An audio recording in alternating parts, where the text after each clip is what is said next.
두 개를 찾겠습니다. 창세기 32장 24절. 이거 찾은 다음에 마태복음 14장도 찾겠습니다. 먼저 창세기 32장 24절을 제가 읽겠습니다. 본문은 이제 그 야곱이지 않습니까? 야곱의 이름은 찬탈자입니다. 불법자, 빼앗는 자예요. 드디어 혼자 남아서 하나님을 만난 겁니다. 만약에 야곱이 많은 재산들과 아내들과 자식들에 둘러싸여 있다면 결코 하나님을 만나지 못했을 것입니다. 평생을 그런 불법자로 살았을 것입니다. 다 떠나보내고 지금 홀로 남은 겁니다. 창세기 32장 24절. 야곱이 홀로 남았는데 어떤 사람이 거기서 야곱과 날이 셀 때까지 막부터 싸우다가 있죠. 주의 천사와 이렇게 싸우게 되는 그 장면입니다. 홀로 남았습니다. 마태복음 14장도 보겠습니다. 23절. 마태복음 14장 23절은 오병이어의 기적이라고 여러분 다 아시죠? 보리밤 5덩어리와 작은 물고기 2마리로 5,000명의 남자들과 그보다 훨씬 많은 여자와 아이들을 먹이신 다음에 예수님께서는, 제가 읽겠습니다. 무리를 보내신 후 주께서는 기도하러 따로 떨어져 있는 산으로 올라가셨는데 저물었을 때에 거기서 홀로 계시더라. 여기도 홀로 계신 것입니다. 이 두 개의 본문을 가지고 그리스도인은 혼자가 아니다, 이 제목으로 말씀을 전하겠습니다. 사람은 혼자 태어납니다. 간혹 쌍둥이나 새 쌍둥이가 태어나더라도 각각의 출생은 혼자입니다. 자라면서 주변 환경의 도움으로 성장하지만 혼자서 다가오는 쇠파를 이겨내며 살아야 하는 것입니다. 남편이나 아내, 부모나 자녀, 친척이나 지인들이 옆에 있지만 인생은 혼자 걸어야 하는 길입니다. 그래서 인간의 가장 보편적인 경험은 외로움이라고 하는 겁니다. 외로움을 타지 않는 사람은 단 한 사람도 없습니다. 고독이란 것은 어른으로 성장하기 위해서 겪는 그 아픈 성장통의 가장 대표적인 것입니다. 어른이란 말은 얼이 큰 사람을 말하는 겁니다. 고독의 쓴 잔을 자기가 받고 외면하지 않고 마셔서 잘 성장한 사람입니다. 고독을 이겨낸 것입니다. 이 사람은. 고독이 싫다고 마신 잔을 뱉어버리는 사람도 있습니다. 그래서 뛰쳐나가는 겁니다. 세상 속으로. 고독의 잔을 처음부터 거부하고 군중 속으로 뛰어든 사람들도 있습니다. 이들은 나이는 어른이지만 아이들입니다. 어른 아이라고 하는 것입니다. 사람은 죽음의 순간에도 혼자입니다. 호흡이 끝나는 마지막 순간에 사랑하는 주변 사람들이 슬퍼하고 안타까워하지만 죽음은 혼자서 떠나야 하는 여행인 것입니다. 다른 사람들이 여러분의 삶을 대신 살 수 없습니다. 여러분이 살아야 하는 것입니다. 다른 사람이 여러분을 대신해서 죽을 수도 없습니다. 사람은 혼자 태어나서 무엇인가를 누리다가 혼자 마지막 여행을 떠나야 하는 것입니다. 구원을 거부한 죄인은 육신의 장막을 벗어나서 혼자서 흑암의 터널 속으로 빨려 들어갈 것입니다. 지옥은 흑암입니다. 백보자 심판에서 자기 발밑도 흑암입니다. 불못도 흑암입니다. 흑암에 빠진 죄인에게는 모두가 무관심할 것입니다. 오직 흑암만이 그의 친구가 될 것입니다. 혼자 고통과 외로움 속에서 영원을 보낼 것입니다. 사람이 왜 이렇게 참혹한 일을 당하는 것입니까? 영원히 혼자입니다. 지옥은. 불못도 마찬가지입니다. 물론 수많은 벌레들이 주변에 있지만 혼자서 당해야 하는 고통인 것입니다. 수만 가지 이유 중에서 가장 큰 이유는 성령께서 그의 마음문을 두드리는데 그것을 거부했기 때문입니다. 삶에서 고독의 잔이 찾아왔을 때 기꺼이 받아 마시고 진지하게 자기 내면을 바라본 죄인이라면 예수님의 갈보리 십자가가 선명하게 보일 것입니다. 거기서 흘린 하나님의 피로 자신의 죄가 용서된 사실을 성령께서 일깨워 주실 것입니다. 전도지를 보내시고 성경적 설교를 그에게 보내시고 그에게 구령하는 사람을 보내셔서 구원하실 것입니다. 그러나 고독이 싫다고 세상으로 달려가서 정욕의 소리를 쫓아가면 아무리 진리를 외쳐도 그에게는 파리 소리가 왱왱거리는 것으로 들리는 것입니다. 그래서 저를 파리처럼 싫어하는 겁니다. 세상의 정욕 냄새를 쫓아가고 세상의 정욕의 모습을 찾아가면 찾아갈수록 복음의 광채는 더욱 약화될 것입니다. 은혜의 광채가 비치면 영원히 사는데 아무리 비춰도 그에게는 흑암으로 보이는 것입니다. 진리를 거절한 죄인은 혼자서 외로운 인생을 살 것입니다. 가장 걸맞는 비유가 지붕 위에 비 맞은 참새의 모습입니다. 예수님을 떠난 모든 사람은 지붕 위에 비 맞은 참새와 같은 존재입니다. 이들은 삶의 집착도 강합니다. 그래서 죄인들은 공통적으로 이기적이고 욕심쟁이입니다. 무엇인가 움켜잡아야만이 그 외로움을 벗어나기 때문에 그렇습니다. 어떤 사람은 술로 고독을 달래는 죄인들도 있습니다. 그 사람은 술잔을 움켜잡은 것입니다. 주량이 늘어날수록 남자는 개가 되고 여자는 돼지가 되는 겁니다. 제 말이 아니에요. 그 사람들의 말입니다. 신사나 숙녀가 아니라 그렇게 되는 겁니다. 그래서 그들은 술잔을 부딪히면서 마시고 죽자 이런 말도 하더라고요. 그게 무슨 말입니까? 마시고 개가 되자 이 말이에요. 돼지가 되자는 말이고.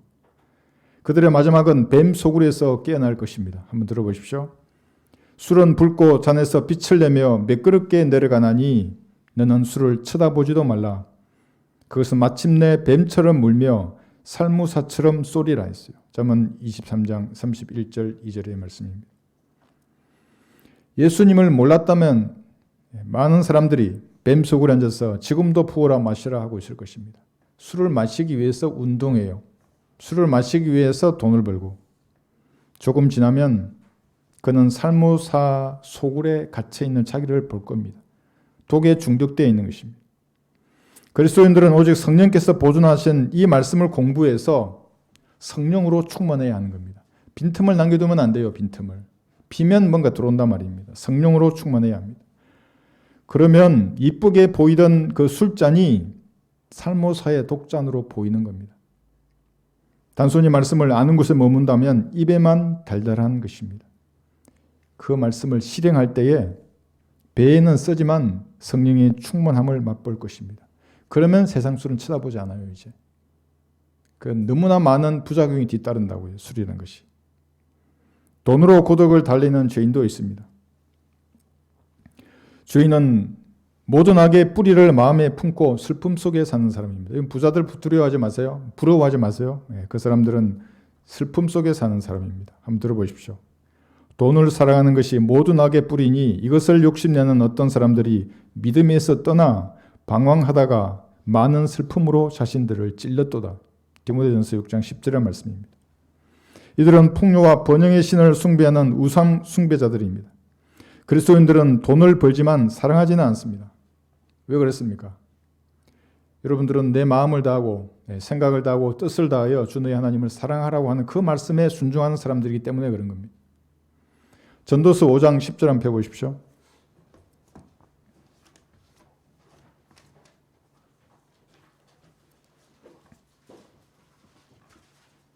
전도서 5장 10절.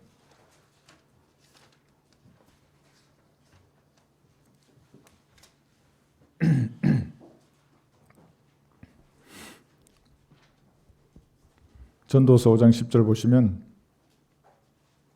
헛된 것들입니다. 은을 사랑하는 자는 은으로 만족하지 못하며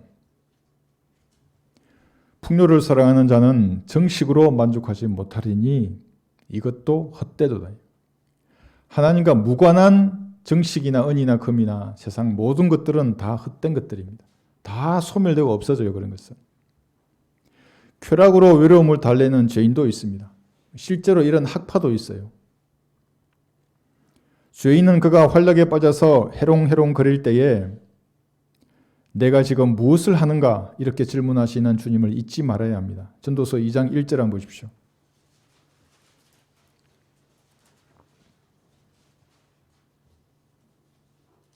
전도서 2장 1절. 내가 내 마음에 말하기를 이제 가라. 내가 너를 활락으로 시험하리라. 그러므로 쾌락을 즐기라 하였으나 보로 이것도 헛되도다. 내가 웃음에 관하여 말하기를 미친 것이라 하였고 환락에 관하여 말하기를 그것이 무엇을 하는가 하였도다. 벌레가 꿈틀거리는 거예요. 죄와 연관된 환락과 쾌락은 벌레들이 꿈틀거리는 것입니다. 이런 것들은 고독의 잔을 회피하려는 죄인들의 은신처라고 하는 것입니다. 그걸 받아야 진리를 찾는다니까요. 성도는 주님이 주시는 것으로 만족하고 하나님이 주시는 것으로 즐거워해야 하는 것입니다. 또 어떤 사람들은 종교적인 고독에 빠지는 사람도 있습니다. 중들은 속세의 모든 인연을 머리카락처럼 잘라버리고 산속으로 들어갑니다. 평생을 외롭게 삽니다. 진짜 중은 먹는 것도 고독합니다. 그럼 보셨어요? 마늘, 또 뭐예요? 좁쌀 뭐 이런 거 있잖아요. 진짜 고독해요. 이거 없어요 그냥. 입는 것도 고독하고 자는 것도 고독하고 잠자는 집까지 고독한 중을 제가 봤어요. 그 진짜 뭔가 찾으려고 하는 사람이. 그들은 고독에 차는 마셨지만 진리를 거부하기 때문에 고독 속에 있는 자신의 의지를 믿는 의지 숭배자들입니다. 불쌍한 사람들이에요 사실은. 신부나 수녀도 마찬가지입니다. 머리만 자르지 않았을 뿐입니다. 목사도 마찬가지입니다. 바른 성경으로 세대별로 나누어 가르치지 않는 목사는 중이나 신부와 다를 것이 단 하나도 없습니다. 모두가 자기 육체를 만족시키는 사람들입니다. 골로새서 2장 23절 한번 보십시오. 세상 허랑방탕하게 사는 사람들보다는 점수를 줄 수 있을지 모르지만 구원받지 않았다는 점에서는 똑같은 사람들이에요. 골로새서 2장 23절.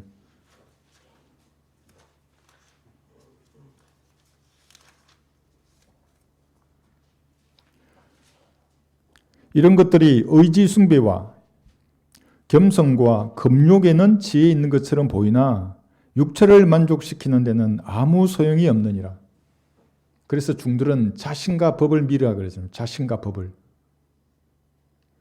이들은 하나님의 나라를 종교적 권력을 찬탈하고 하나님의 나라를 그러니까 찬탈하는 겁니다. 자기가 종교적 권력을 가졌다고 해서 외롭고 불쌍한 사람을 지옥으로 보내는 마귀의 종들입니다. 구원받지 않았다면. 반면 하나님의 선물을 받은 성도는 육신의 장막을 벗어나는 순간에 셋째 하늘 영광의 보좌 앞으로 즉시 올라가는 것입니다. 아마도 33살의 젊은 남자가 옆에 보일지도 몰라요. 이건 교리로 가르치지는 않습니다. 그곳으로 가면 혼자서 영광의 보좌에 앉으신 예수님을 뵐 것입니다. 1대1로 뵙는 거예요. 눈을 마주칠 것입니다. 여러분은 드디어 1대1로 예수님을 대면하는 것입니다.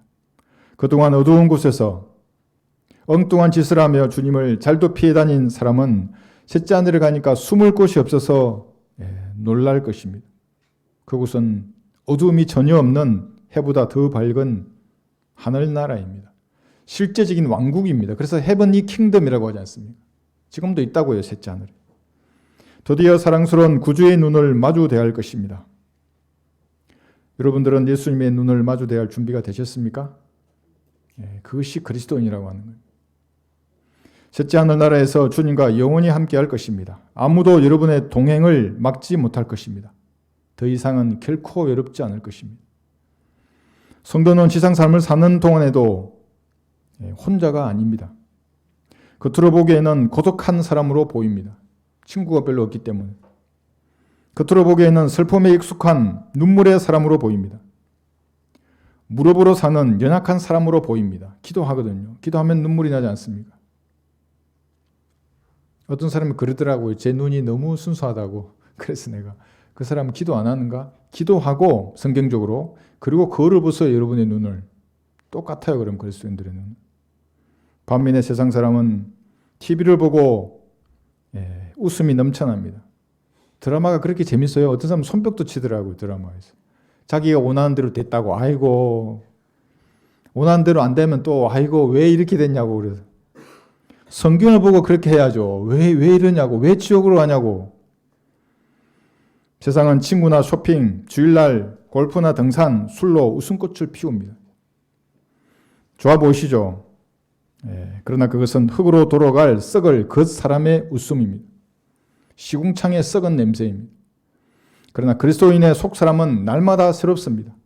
슬픔 속에 있지만 항상 기뻐하는 것입니다.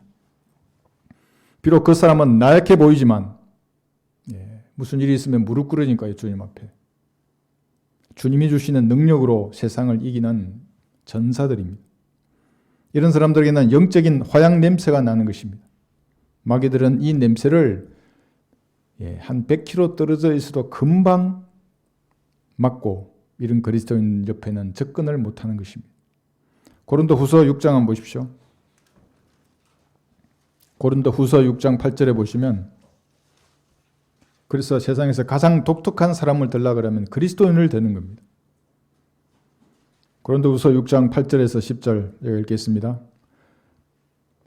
영광과 의욕으로서 또 악평과 호평으로서 그리하였고 속이는 자들 같으나 진실하며 이름 없는 자 같으나 유명하고 죽은 자 같으나 보라 우리가 살아있으며 매를 맞았으나 죽지 아니하였고 슬퍼하는 자 같으나 항상 기뻐하며 가난한 자 같으나 많은 사람을 부유하게 하고 아무것도 없는 것 같으나 모든 것을 가졌느니라. 어디서 이런 힘이 나오는 것입니까? 세상이 보기에 별 볼일 없어 보이는 성도들이, 오욕과 악평으로 가득 찬 사람들이, 가난하고 슬퍼하는 사람처럼 보이는데 어떻게 모든 것을 가진 부유한 사람이라고 말하는 것입니까? 세상을 이기는 능력을 가진 주의 전사란 말입니까? 전사라 그러면 보기도 좋고 뭐 그렇게 돼야 되잖아요. 근데 그렇지 않아요. 세상 사람들 보기에. 그것은 혼자 주님 앞으로 나아가서 은혜의 보좌 앞에서 기도하는 그 방법을 알고 있기 때문에 그런 것입니다. 구원받고도 변화가 없는 것은 진지하게 주님 앞으로 혼자 나가서 고독 가운데 주님을 만나는 것이 무엇인지를 모르는 것입니다. 너무나 많이 손에 움켜잡고 있어요. 막 손이 미어 터지려고 그러는 겁니다. 고독할 틈이 없어요. 그럼 어떻게 주님을 만나는 겁니까? 다 붙잡고 있는데. 정욕의 소리로 채우고 정욕의 냄새로 채우고 정욕의 모습으로 가득 찼기에 주님과의 친밀한 교제가 불가능한 것입니다. 성도의 필요는 주님께서 채우십니다. 은혜의 보좌 앞으로 나아가서 아뢰면 가난해도 풍요를 누리는 것입니다. 가난해도. 그의 기쁨은 주님의 기쁨이고 그의 대적은 주님의 대적입니다. 주님의 능력이 그와 함께 하는 것입니다. 세상과 마귀의 세력이 가장 무서워한 사람은 이렇게 주님 앞으로 혼자 나아가서 무엇인가를 아뢰는 사람입니다. 그 한 사람이 여러분이어야 하는 것입니다. 저도 집에서 거실을 다니다가 저희 아내가 혼자 조용히 기도하는 소리가 밖으로 들리잖아요. 그럼 제 생각이 딱 바로 서요. 마귀는 어떻게 써요? 한 10km로 도망갈 거예요. 아마 그런 소리를 들으면. 여러분도 혼자 계실 때 여러분 배웠잖아요. 그죠? 주님 앞에 아뢰는 겁니다. 친밀한 교제를 하는 것입니다. 출애굽기 24장을 한번 보십시오. 13절 보시면 24장입니다. 출애굽기 24장 13절. 찾으셨죠? 모세가 그의 일꾼 여호수아와 함께 일어났더라. 모세는 하나님의 산으로 올라갔는데 그 장로들에게 말하기를 우리가 너희에게로 다시 올 때까지 너희는 여기에서 우리를 기다리라. 보라 아론과 훌이 너와 함께 있으니 만일 어떤 사람이 해야 할 무슨 일들이 있으면 그들에게로 갈지니라 하고 모세가 산으로 올라가니 구름이 산을 덮더라. 모세가 산 정상에서 혼자 주님을 만날 때에 나머지 이제 이 관련된 32장, 33장까지 다 읽어보면 시내산 아래에 있는 백성들이 남아있는 것입니다. 거기에 잔류에 있었습니다. 제일 아래에. 그 중간에는 여호수아와 장로들이 있었고 그 꼭대기에 혼자 모세가 하나님 앞으로 나갔던 것입니다. 세 개의 그룹이 형성되어 있습니다. 산 아래에 있는 이스라엘 백성들, 이들을 오늘날에 비유하면 예수님의 피로 구원받은 성도입니다. 구원받은 성도입니다. 그냥 그들 중에서 어떤 사람은 중턱까지, 어떤 사람은 혼자 정상까지 올라가는 겁니다. 아래에 있는 사람들은 여전히 세상 지향적입니다. 주님께 관심이 없습니다. 산의 정상으로 올라가야 하는데 은혜의 보좌에는 관심이 없는 것입니다. 그들의 소망은 땅에 있습니다. 산의 정상은 혼자 고독과 싸우면서 올라가야 하는 길이기 때문에 거부하는 것입니다. 군중들 속에 묻혀 있기를 원하는 것입니다. 그럼 고독하지 않잖아요. 막 재미도 있고 할 일도 많고 익숙하고 편안한 그 일상의 행복 때문에 영원한 유업을 포기하는 사람들입니다. 이를 어린 아이들이라고 말하는 겁니다. 첫 번째 그룹에 속한 이런 육신적인 사람이 구원받았다고 하는 사람의 절대 다수를 차지하는 것입니다. 세상과 육신이 원하는 대로 오늘은 이쪽으로 가고 내일은 저쪽으로 왔다 갔다 하면서 방황하는 사람들이, 물론 교회도 아닙니다. 종교도 가지고 있고. 산 중턱에 구원받은 이 두 번째 그룹의 사람은 70명의 장로들과 여호수아입니다. 조금 나아요. 구원받았는데 거기서 조금 위로 올라간 겁니다. 이들을 오늘날에 비유하면 시간이 나면 복음을 증거합니다. 시간이 나면 진리의 지식을 공부하고, 시간이 나면 기도하고, 시간이 나면 주님의 일을 하는 것입니다. 신실하지 못한 성도입니다. 시간이 안 나면 그럼 안 하는 것입니까? 시내산 정상에는 혼자 산으로 올랐던 모세처럼 세 번째 그룹에 속한 성도들이 있습니다. 주님께서 자신에게 무엇을 원하시는지를 알고 말씀하시는 사명에 신실한 성도들입니다. 군대에서 누군가에게 임무를 맡길 때는 신실한 사람에게 임무를 맡기잖아요. 저 고지를 점령해야 되는데 일중대장 너는 주공을 맡고 너는 조공을 맡고 너는 예비를 맡으라 할 때도 주공에 가장 신실한 중장을 배치하지 않겠어요? 그와 함께한 자들은 부르심을 받았고 택함을 받았으며 신실한 자들임이라고 하더라. 이게 계시록 17장 14절의 말씀인데 부르심을 받은 사람이 제일 밑에 있는 구원받은 사람들이에요. 그 다음에 택함받은 중앙에 있는 사람들, 그 다음에 위에 있는 신실한 사람들이 있는 것입니다. 최우선으로 주님께서 자신에게 말씀하시는 것을 준행하는 사람입니다. 왜냐하면 매일 혼자 은혜의 보좌 앞으로 나아가서 주님과 독대하기 때문에 그렇습니다. 기도할 때에도 독대하고 찬양을 드릴 때도 독대하는 것입니다. 여러분은 혼자 산으로 올라가야 합니다. 산속에 있는 기도원 아니에요. 진짜 산으로 가라는 거 아닙니다. 높은 곳일수록 마귀들이 우글거리는 것입니다. 제가 이런 말을 하니까 어떤 사람이 제가 비성경적인 걸 말했다고 유튜브를 내리래요. 그 영상을. 그렇지 않아요. 보세요. 에베소서에서 말씀하시는 건 높은 곳들에 있는 영적 악이라 그래요. 그리고 계층별로 있는 거예요. 그것이. 국가를 통치하는 다니엘에 나와 있는 그런 마귀의 세력으로부터 지상에 나와 있는 너저분한 죄들을 주관하는 마귀들까지 공중은 계층을 이루면서 영적 악들이 주관하고 있는 것입니다. 여러분은 혼자 주님과만 시간을 보내야 합니다.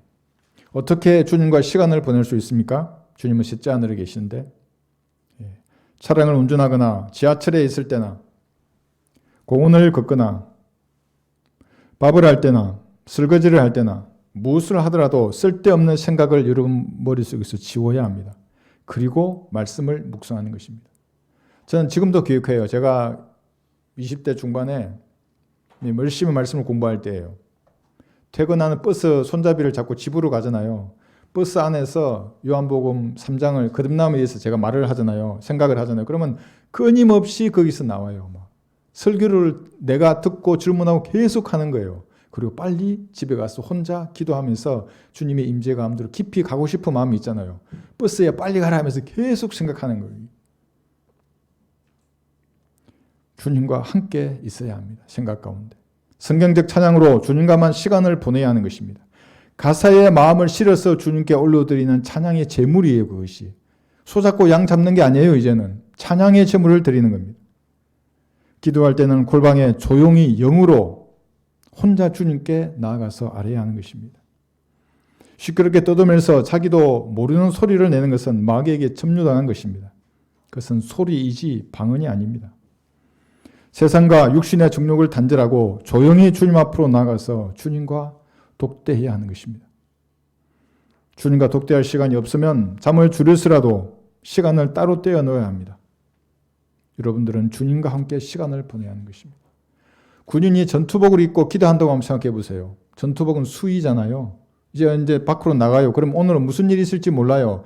그런 자세여야 한다고요. 그러니까 막 움켜쥐고 막 이 땅에서 잘 먹고 잘 살라는 마음으로 가득 차가지고 주님 앞에 나가면 은혜가 안 돼요. 그냥 의무를 다하는 거지. 산 밑에 잔류하는 사람은 구원은 받았습니다. 그러나 치열한 영적 전쟁으로 불이 붙어 있는 그 산 정상, 그것을 구경하는 방관자일 뿐입니다. 그 치열하잖아요. 전쟁하는데 기도로 싸우는데 밑에서 뭐 하나 못해서 빨리 안 내려오고. 그래서 금송아지를 만든 거예요, 그들이. 산 중턱에 있는 사람도 세상에 소망을 두고 고독과 싸우면서 위로 올라가야 합니다.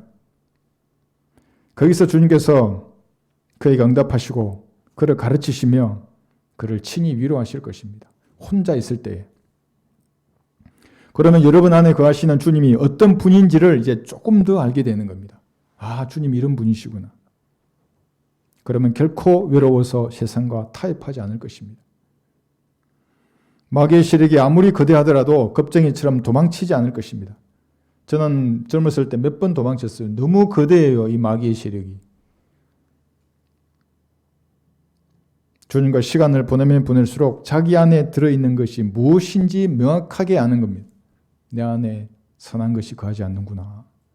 내 안에 선한 것은 성령님밖에 없구나. 그걸 알게 돼요. 그래서 교만하지 않다고요. 잘난 척 교만하거나 내세울 곳이 하나도 없다는 것을 알게 되는 것입니다. 여러분이 산 정상에서 혼자 주님과 만나지 못하면 거세지는 쇠파에 흔들리는 갈대처럼 연약해질 것입니다. 갈대 아시죠? 바람 불면 흔들리잖아요. 마귀가 생각의 불화살을 딱 한 방만 쏘았는데 한 방 맞았어요. 생각의 불화살을. 태양을 가리지도 않았어요, 아직. 그런데 술집으로 달려가 버리면 어떻게 되는 겁니까? 마귀 입장에서 얼마나 비웃겠어요. 뭐 저런 그리스도인이다 있어. 그러지 않겠어요? 뭐 좀 견뎌야죠. 믿음의 방패도 들고 말씀 칼도 빼도 보고. 생각의 불화살 한 방을 쏘았는데 골프장으로 달려가고 등산하러 가고 낙심에 빠져서 용기를 잃는다면 그건 부끄러운 일인 것입니다. 좀 견뎌봐야죠, 영적으로. 갈 때는 여자이지 않습니까? 그런데 여러분은 하나님의 아들들입니다. 자매들은 움이라고 하는 자궁을 가진 맨입니다. 그래서 우먼이라고 하지 않습니까? 하나님 보시기에 여러분들은 남자인 것입니다. 본질적인 영혼의 관점에서 보면 여자로 100년을 산다고 쳐봐요. 나머지 영혼은 남자로 사는 것입니다. 그럼 남자예요, 여자예요? 남자라고요. 본질적인 면에서는. 주께서 주시는 신과 지혜로 그래서 남자답게 강건해야 하는 것입니다. 성경에는 여자답게 강건하라는 말은 없습니다. 남자답게 강건하라. 모든 성도에게 주시는 말씀입니다.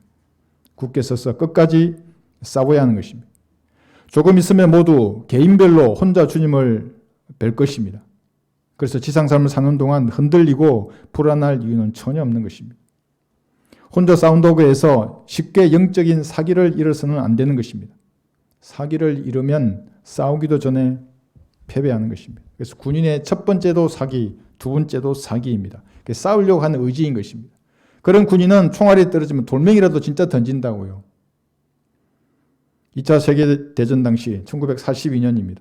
러시아의 볼가 지역에서 독일의 발터 모델이라고 하는 장군이 공격하다가 패배해서 시리에 빠져 있는 이제 군대에 오게 되었습니다. 자기의 공격 계획을 가지고 나타난 겁니다. 그래서 이하 참모 지휘관들을 다 모았어요. 그리고 자기의 작전 계획을 브리핑했습니다. 이렇게 쫙 브리핑했어요. 브리핑이 끝나자 그 예하 연대자 중에서 어떤 대령이 장군에게 이렇게 질문했습니다. 우리 부대는 30% 이상이 전사에 있습니다. 탄약도 없고 병력도 없고 음식도 없고 탱크는 단 한 대도 없습니다. 근데 어떻게 러시아군을 공격합니까? 어떤 중대는 장교가 단 한 사람도 없습니다. 모두 전사에 있습니다. 장군님은 이 작전을 위해서 무엇을 가지고 오셨습니까? 똑똑하죠? 똑똑한 질문이었어요. 자기 견장을 걸고 질문한 것입니다. 잠깐의 정적이 흐른 다음에 모델 장군이 이렇게 말합니다. 짧게. 내가 왔네. 또다시 잠깐의 침묵이 흐른 다음에 고위 장교들은 모두 함께 웃었습니다. 그리고 영하 30도의 혹한의 날씨 속에서도 이들은 러시아군 4개 사단을 돌파해서 공격 작전을 성공했던 것입니다. 거의 괴멸된 부대가 사기 있는 장군 한 사람의 지도력 덕분에 작전을 성공시켰습니다.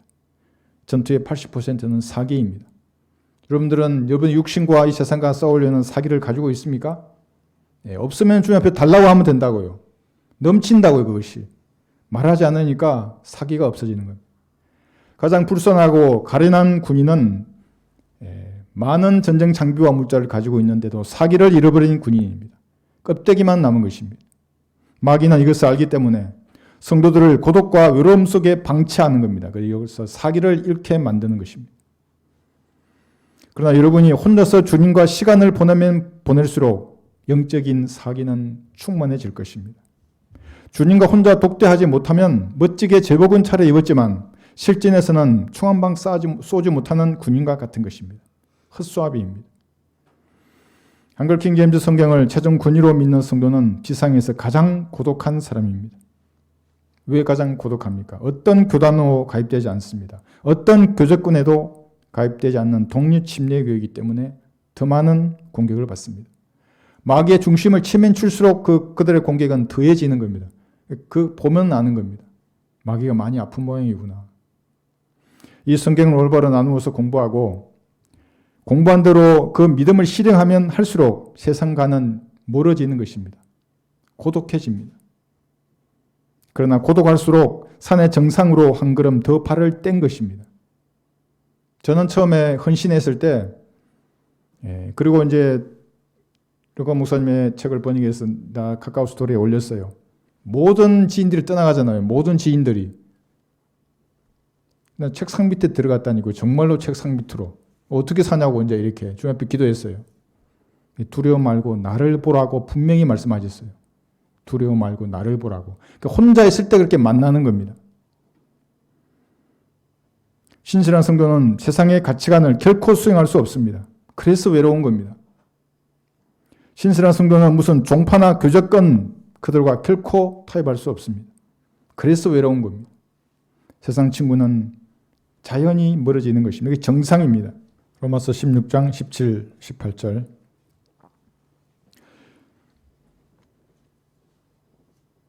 로마서 16장 17, 18절. 이제 형제들아 내가 너희에게 권고하노니 너희가 배운 교리에 역행하여 분열을 일으키고 공박하는 자들을 주의하고 그들에게서 떠나라. 그러한 자들은 우리 주 예수 그리스도를 섬기는 것이 아니라 자기들의 배를 섬기는 것이니 정중한 말과 그럴듯한 언변으로 순진한 사람들의 마음을 미혹하느니라 했어요. 바른 성경에 기초한 교리에 역행하는 모든 사람들, 그 모든 교회들로부터 구원받은 성도는 떠나야 하는 것입니다. 인간적인 친분을 뒤로하고 떠나는 것이 얼마나 어려운 일입니까? 그러나 떠나야 합니다. 사람이 떠나는 것은 주님의 일입니다. 올바른 교리를 가르치지 않거나 바른 교리를 거부하는 자들의 목적은 자기들의 배입니다. 떠나야 하는 것입니다. 성경적 설교란 뭐라면 내 배를 섬기지 말라고 말하는데 그들은 자기 배를 섬기는 사람들인 거예요. 당연히 떠나야 하는 것입니다.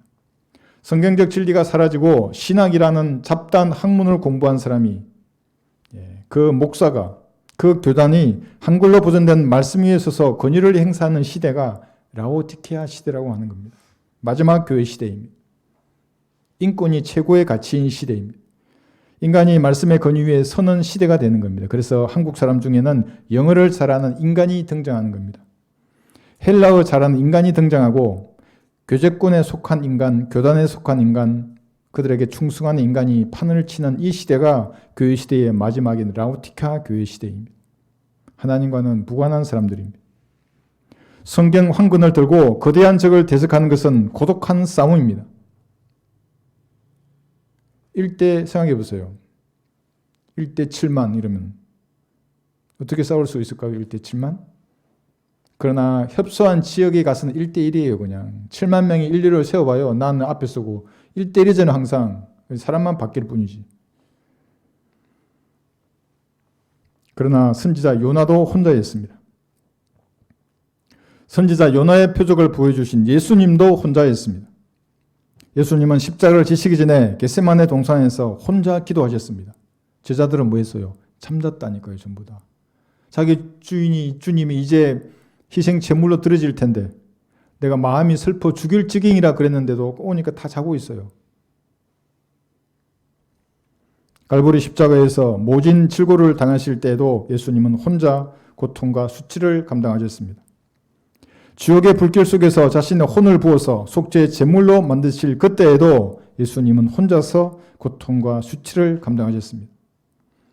빵 5덩어리와 작은 물고기 2마리로 5,000명 이상을 먹이신 그 다음에도 예수님은 혼자 기도하러 따로 떨어져 산으로 올라가셨습니다. 본문 한번 펴보십시오. 마태복음 14장 23절.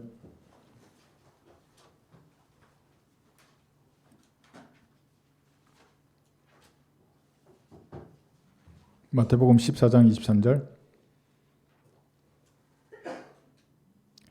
무리를 보내신 후 주께서는 기도하러 따로 떨어져 있는 산으로 올라가셨는데 저물었을 때에 거기서 홀로 계시더라.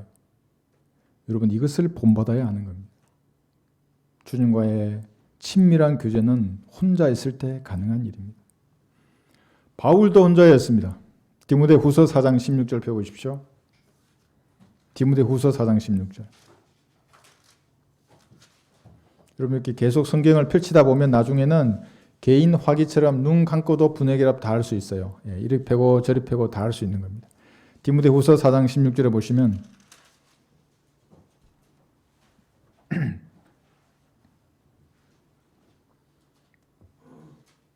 디모데후서 4장 16절. 내가 처음 변호할 때에는 나와 함께한 사람이 아무도 없었으며 모든 사람이 나를 버렸느니라. 그러나 그것이 그들의 탓으로 돌아가지 않기를 원하노라. 이게 무슨 말일까요? 바울은 로마의 법정에서 자신을 변호하는 겁니다.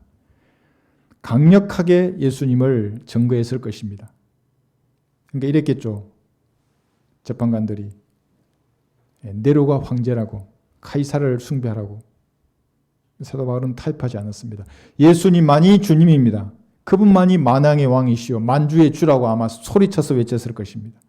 그게 무슨 말이에요? 그러니 빨리 내 목을 베라고 한 거예요. 자신을 변호할 때 3번 기회를 주거든요. 그 3번 다 예수님을 섬기겠다 그러면 집행되는 겁니다. 사자굴에 던지든지 껍질을 벗기든지 불로 태우든지. 사도 바울은 하늘나라로 가는 최단 거리를 선택했습니다. 그래서 바울의 지인들은 자신도 그 바울의 말에 엮여서 형을 받는 것이 두렵기 때문에 바울을 다 떠나버렸습니다. 여러분들이 진리를 외치더라도 마찬가지예요, 이것이. 그래서 고독한 길입니다. 성경을 하나님의 말씀으로 믿는 성도의 길은. 바울은 죽음의 순간에도 철저하게 혼자 있기 때문에 산의 정상에서 주님이 주시는 능력으로 충만했던 겁니다. 바울이 사람들하고 어울리면서 흥청망청 살았다면 그런 능력을 받았겠습니까? 이분이 외로우시면 주님이 그만큼 더한 능력을, 은혜를 베푸신다는 것을 알고 감사해야 합니다. 감옥에 투입된 바울과 실라는 구타를 당하고 징슴처럼 착고에 묶여서 외부와 차단되었는데도 오히려 기도하고 찬송했습니다. 사도행전 16장 보십시오.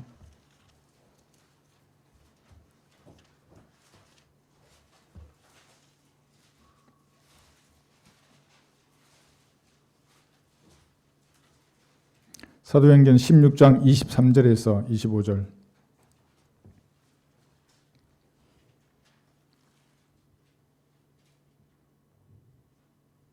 그리하여 그들을 많이 때린 후에 감옥에 집어넣고 간수에게 잘 지키라고 명령하니 임무로 받은 그 사람이 그들을 안쪽 감옥에 집어넣고 착고로 그들의 발을 채우더라.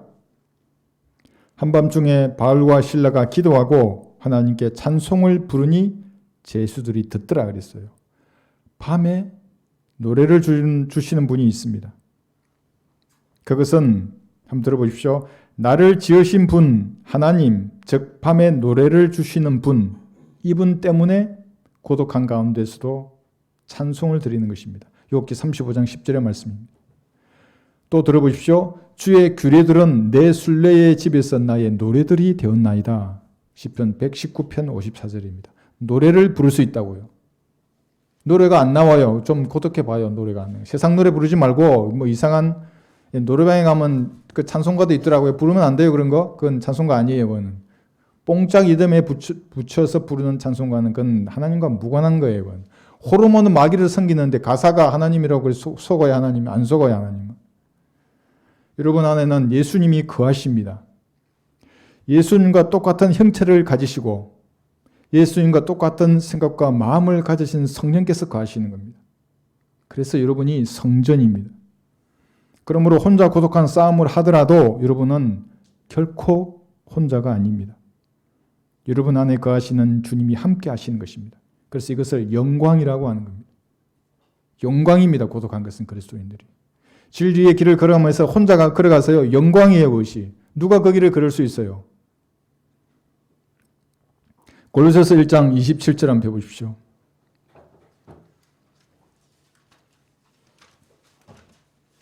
골로새서 1장 27절.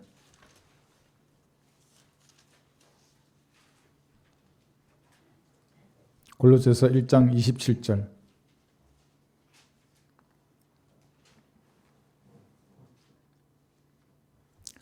하나님께서는 이들에게 이방인들 가운데서 이 신비의 영광의 풍요함이 어떠한지를 알리고자 하셨으니 이 신비는 너희 안에 계신 그리스도시요 곧 영광의 소망이라요. 그러니까 여러분 안에 예수님이 영으로 거하신다는 말입니다. 그래서 혼자 있어 보이지만 혼자가 아니에요. 슬퍼하는 것 같지만 슬퍼하지 않아요. 아무것도 없는 빈털터리 같죠. 세상 사람을 보기에는 모든 것을 가진 부유한 성도라고요. 다른 사람을 부유하게 해줘요. 복음을 전해서.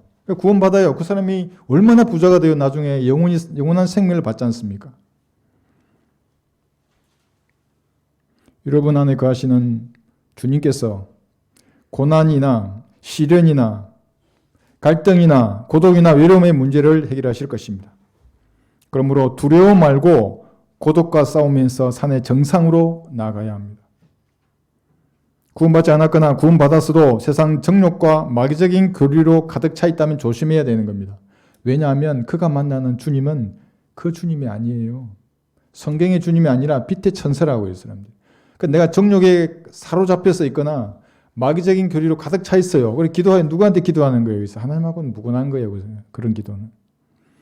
다른 것들은 모두 여러분 밖에 있습니다. 남편도 밖에 있는 겁니다. 아내도 여러분 밖에 있어요. 부모나 자식이나 친척들, 지인들, 친구들 다 여러분 밖에 있는 것입니다. 삶의 문제를 해결하는 돈도 여러분 밖에 있어요. 인맥이나 권력도 모든 것은 여러분과 떨어져 밖에 있는 객체라고 하는 겁니다. 이러한 것들은 진정으로 여러분을 동정할 수도 없고 여러분을 진정으로 이해할 수도 없습니다. 밖에 있기 때문에 그렇습니다. 남편은 남의 편이라서 그렇다는데요. 그런가요? 모르겠어요. 그러나 여러분 안에 거하시는 예수님은 모든 것을 아시며 여러분을 대신하여 고난의 쓴잔을 마셨던 바로 그분입니다. 여러분을 동정하시고 이해하시는 겁니다. 이는 우리의 대제사장은 우리의 연약함을 동정할 수 없는 분이 아니요 모든 점에서 우리와 마찬가지로 시험을 받으셨지만 죄는 없으신 분이기 때문이라. 그래서 혼자 정직한 자세로 주님께 나가야 합니다. 그러면 어떤 상태에 있는 누구든지 주님이 주시는 은혜로 충만할 것입니다. 그게 뭐예요? 전혀 다른 사람으로 보이는 겁니다. 기도하고 나오면. 이게 성경적 기도로 하면 그렇다고요. 낙심된 무릎이 이렇게 세워진다고요. 그렇지 않아요? 기도했는데 더 낙심해지고 더 살기 싫어져. 이게 기도를 잘못해서 그런 겁니다. 아직 혼자가 아니에요. 뭔가 웅크지고 있다고요. 그것이. 모세도 그랬습니다. 들어보십시오. 이스라엘 자손이 모세의 얼굴, 즉 모세의 얼굴 피부에서 빛이 나는 것을 보았고 출애굽기 34장 35절입니다. 저도 젊은 시절 군대에서 이 사진을 가지고 있어 제일 찍었는데 너무 화평할 때가 있었어요. 너무나. 세상 걱정 검심이 없어. 옆에 있는 두 사람이 있거든요. 저는 가운데 있고 아주 오만 상을 다 하고 있더라고요. 군대에 그 옛날에 험한 군대 있잖아요. 그게. 제가 그 사진 보고 깜짝 놀랐어요. 여러분들은 이 보물을 질그릇에 가졌습니다. 고린도후서 4장 한번 펴보십시오. 저만 가진 것도 아니고 뭐 유명한 사람만 가진 것도 아니에요. 모든 구원받은 성도는 질그릇에 이 보물을 가지고 있습니다. 고린도후서 4장 7절.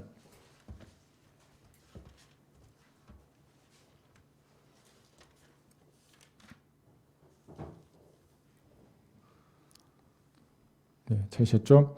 그러나 우리가 이 보물을 질그릇에 가졌으니 이는 그 능력의 탁월하심이 하나님께 있는 것이지 우리에게 있는 것이 아님이라요.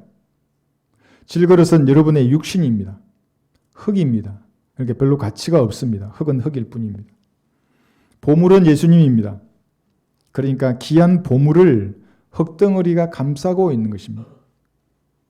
예수님이 없는 흙덩이는 그래서 뭐예요? 가치가 없는 거예요. 그래서 성경은 그런 사람을 죽은 사람이라 그래요. 그러니까 그 흙덩어리가 붙어있는 혼이 지옥에까지 가는 겁니다. 가치가 없으니까. 근데 여러분은 보물을 가지고 있어요. 여러분은 산의 정상으로 나아가야 합니다. 그곳에서 예수님의 능력의 탁월하심을 맛보아야 하는 겁니다. 가지 않으면 몰라요. 얼마나 풍요하신데 그 모르고 산다고 이 땅에서.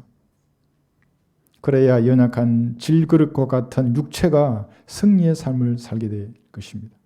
그렇지 못하면 보물이 흙덩이에 끌려다녀요. 그냥 보물이 자기를 끌어야 되는데. 예수님은 고독한 사람이 피할 유일한 한 사람입니다. 이사야 32장 2절 한번 펴보십시오.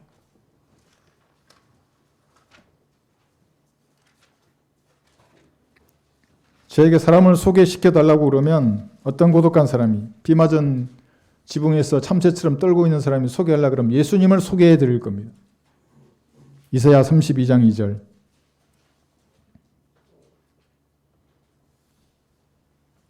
한 사람이 바람을 피하는 곳과 폭풍을 가리는 곳같이 될 것이요 마른 땅에 흐르는 강 같고 피곤한 땅에 있는 큰 바위 위의 그림자 같을 것이요. 이 한 사람이 여러분 안에 거하시는 예수님이십니다. 다른 사람은 잠시 있다가 자신의 길로 떠날 것입니다. 떠나는 사람을 잡을 수 없어요. 그건 바람을 잡는 것과 같은 것입니다. 사람은 자신조차도 연약한 질그릇입니다. 흙이기 때문에 신뢰할 수 없습니다. 그러나 예수님은 거센 폭풍을 피하는 곳입니다. 예수님은 마른 땅에 흐르는 강 같아서 결코 목마르지 않습니다. 예수님은 큰 바위와 같은 반석이십니다. 그분 위에 서면 결코 요동하지 않을 것입니다. 외로움이 다 달아나 버립니다. 여러분은 이런 주님과 매일 독대해야 하는 것입니다. 손으로 붙잡은 잡다한 것들은 다 내려놓고 산의 정상 꼭대기로 올라가서 홀로 주님과 만나야 합니다. 여러분들은 이런 믿음을 가지고 있습니까? 그게 그리스도인이라고 하는 겁니다. 예수님은 고독한 사람이 피할 유일한 망대입니다. 재판관계 얘기 9장을 한번 펴보십시오. 재판관계 9장 50절. 재판관계 9장 50절에서 53절.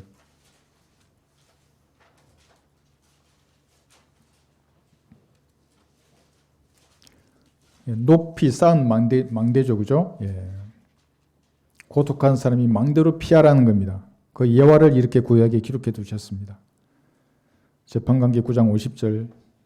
그 후 아비멜렉이 데베스로 가서 데베스를 치려고 진을 치고 그것을 취했더라. 그러나 그 성읍 안에는 견고한 망대가 있으니 그 성읍 안의 모든 남녀가 거기로 도망하여 문을 닫고 망대 꼭대기로 올라가자 아비멜렉이 망대로 와서 그것을 치고 불태우려고 망대의 문에 가까이 가니 어떤 여인이 맷돌 한 짝을 아비멜렉의 머리 위에 던져 그의 두개골을 깨트리니라 했어요. 그리스도인에게 현 세상은 살만한 곳이 되지 못합니다. 성경대로 믿음을 실행하면 세상은 여러분의 영적 화염 냄새를 맡고 즉시 무자비하게 공격할 것입니다. 망대 꼭대기로 피신해서 주님께 아뢰야 하는 것입니다. 그러면 여러분의 영적인 그 대적들은 아비멜렉의 두개골처럼 박살이 날 것입니다. 그래서 주님을 망대라고 하는 겁니다. 들어보십시오. 주는 나를 위한 피난처시요 원수들을 피하는 견고한 망대시니 내가 주의 장막에 영원히 거하며 주의 날개로 덮은 곳을 신뢰하리라. 셀라 이렇게 말씀합니다. 시편 61편 3, 4절의 말씀입니다. 피난처시요 망대신 겁니다. 올라가면 됩니다. 도망가면 돼요. 그곳으로 예수님 앞으로. 예수님은 어설픈 망대가 아니라 어떤 풍파도 어떤 시련도 어떤 고독과 외로움도 견디게 하는 망대인 것입니다. 견고한 망대입니다. 망대로 접근하는 여러분의 영적인 대적들은 모두 박살이 날 것입니다. 마지막으로 창세기 32장 24절 우리 본문을 보겠습니다.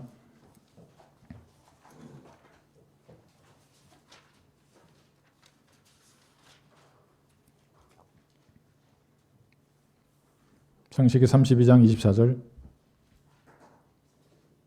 야곱이 홀로 남았는데 어떤 사람이 거기서 야곱과 날이 셀 때까지 맞붙어 싸우다가 그랬죠. 이제 야곱은 드디어 홀로 남은 겁니다. 에서가 자기를 죽일 것이라는 공포 때문에 자기 종들을 세 개 그룹으로 나누어서 먼저 보냈잖아요. 그죠? 가축도 500마리 이상을 보냈어요. 막 암놈, 순놈 이렇게 막 섞어서 선물을 보낸 겁니다. 자기 아내들도 보내고 자식들도 다 보냈어요. 이제 혼자 남은 겁니다. 아마도 야곱은 해질녘부터 생각나는 모든 죄들을 자백하면서 주님께 살려달라고 기도했을 것입니다. 그런데 주님은 야곱의 이름을 물었습니다. 27절 한번 보십시오. 주의 천사로 나타나신 예수님이십니다. 그 사람이 야곱에게 말하기를 내 이름이 무엇이냐 하니 그가 말하기를 야곱이니이다 하더라. 야곱. 과거의 죄들을 들춰내시는 겁니다. 내 주님, 저는 야곱, 즉 저는 불법자요 빼앗는 찬탈자입니다 하고 야곱은 자신의 존재를 알게 된 것입니다. 그래서 결국에 야곱은 축복을 받았습니다. 주님과 독대했을 때에 자신의 내면에 자리 잡은 죄가 무엇인지 식별되는 겁니다. 근데 혼자 주님과 이렇게 뭔가 독대할 그런 게 없어요. 그러면 죄를 자백할 것도 없는 겁니다. 성도가 그렇게 식별된 죄들을 자백해서 버리면 주께서 망대로 피신한 사람을 보호하시고 인도하실 것입니다. 사람들은 여러분을 완전히 이해하지 못합니다.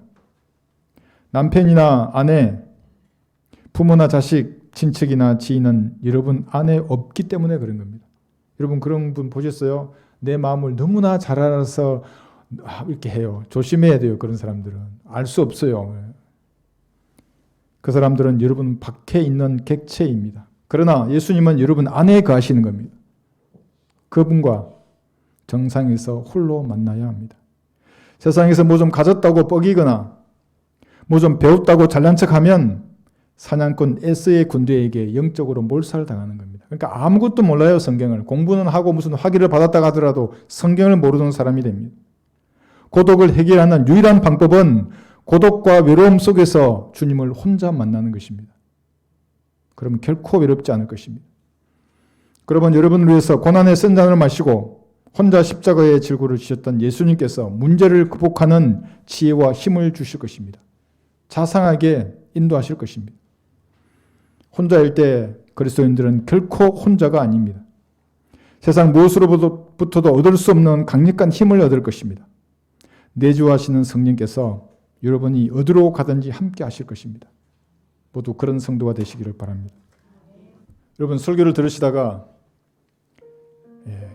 무엇인가 마음속에 찔림을 받았거나 새롭게 깨닫게 된 것이 있습니까? 하나님과의 교제를 가리는 것이 있으면 그걸 아뢰므로써 다 제거해 버리면 됩니다. 그리고 내가 참신한 마음으로 주님을 섬기겠습니다. 그렇게 자백하는 시간이 되어야 합니다. 홀로 주님을 섬기는 것은 영광입니다. 누가 하나님을 이 마지막 시대에 성경대로 섬길 수 있습니까? 여러분이 섬기는 것입니다. 주님과 밀착하는 귀한 시간이 되시기 바랍니다.